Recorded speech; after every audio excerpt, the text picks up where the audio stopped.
So now that we have the Grafana service up and running, we have the InfluxDB service installed on the same server.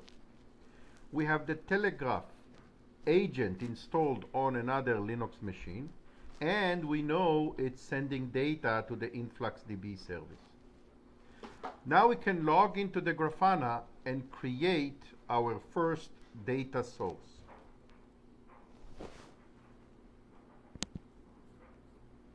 So as you can see here, I logged into my Grafana server. And as you remember, the default username and password is admin. And I'm going to go to the left side icon here, and I'm going to click on it and choose data sources.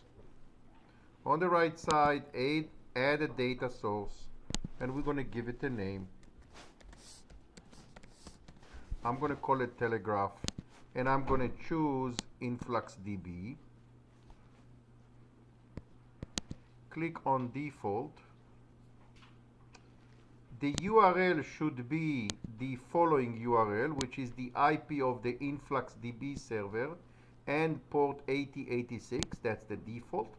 And I'm using localhost because I installed the InfluxDB on the same Grafana server, and make it direct, not via proxy. There is no authentication because I did not configure any authentication for the InfluxDB, and by default there is no authentication. If you remember, the name of the database is Telegraph. Username and password, nothing. And click Add.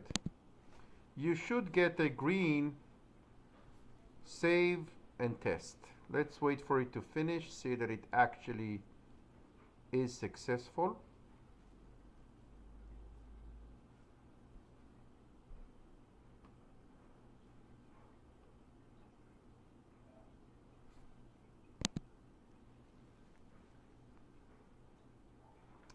Network error, as you can see, unidentified. Let's try to put, instead of the local host, let's try to put the IP of the InfluxDB server.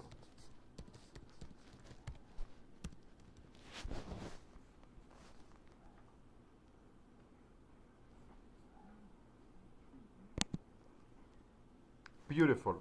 So instead of localhost, because my server has a couple of IP addresses, that kinds of disrupt this local hosting, you want to put the IP address, the actual IP address of your server.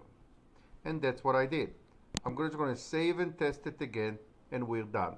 So what I just did was I added a new data source. That data source is the Telegraph database sitting on the InfluxDB service.